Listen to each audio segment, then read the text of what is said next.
দেখো দেখো লিখের মতো দেখছো ফাঁকা কিছু এর মধ্যে যা মেসেজ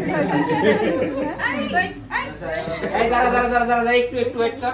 এই দাঁড়া, একটু বসে দাও। আসসালামু আলাইকুম। একটু ওয়েট কর।